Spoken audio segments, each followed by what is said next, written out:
قرآن کریم میں اللہ رب العالمین نے ارشاد فرمایا فطاہر بیت للطائفین والعاکفین ورکع السجود۔ حضرت ابراہیم علیہ السلام جو کہ مکے کے متولی تھے، آپ نے خود بنایا اس کو، خانہ کعبہ کو تعمیر کیا، بیت اللہ کو بڑا اس کو سجایا، اس کو آباد کیا۔ آپ نے دعا بھی کی کہ اللہ اس میں ایسی قوم بھیجو اس کو آباد کرے، حکمت و دانائی اور فکر کے حوالے سے یہاں دعا اس کے لیے دعا کی گئی۔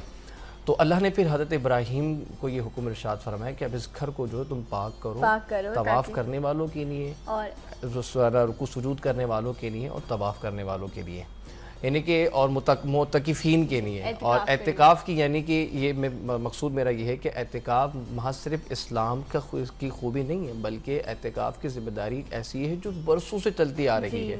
مسجدوں میں رکنا، اور رکنے کا مقصد یہ ہوتا تھا کہ اللہ تعالیٰ کی عبادت کرنا خلوص نیت کے ساتھ، کہ دنیاوی تمام تر ذمہ داریوں سے ہٹ کر محض اپنے رب کے لیے قید ہو جانا، مسجد میں قید ہو جانا، یہ اعتکاف کا معنی ہے، یہ تعریف ہے کہ آپ دنیا میں تمام تر ذمہ داریوں سے ہٹ کے صرف اللہ تبارک و تعالیٰ کو راضی کرنے کے لیے مسجد میں بیٹھ جائیں۔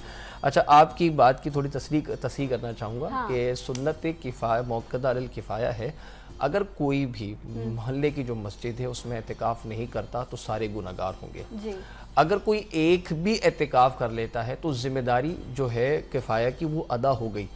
جہاں تک تعلق ثواب کا ہے تو ثواب اسی کو ملے گا جس نے اعتکاف کیا ہے۔ اچھا، لیکن سب جو ہے وہ بری و ذمہ ہو جائیں گے۔ آپ نے کہا تھا کہ وہ ثواب جو سب کو ملے گا۔ آپ نے تصحیح کی میری، لیکن یہ ہے کہ ایک کا بھی بیٹھنا بڑا لازم ہے، یہ بڑا لازمی اصول ہے۔ دیکھیں یہ دین کے کچھ محاسن ہیں، کچھ ذمہ داریاں ہیں، جیسے نماز جنازہ ہے، اگر کسی نے بھی ادا نہیں کیا سارے کے سارے گناہگار، کیونکہ کسی ایک نے بھی ذمہ داری ادا نہیں کی۔ اگر کوئی ایک بھی ذمہ داری ادا کر دے گا تو اس کی ذمہ داری کی وجہ سے ثواب کا حامل تو وہی ہے، لیکن اس کی ذمہ داری ادا کرنے کی وجہ سے اب جو رب کا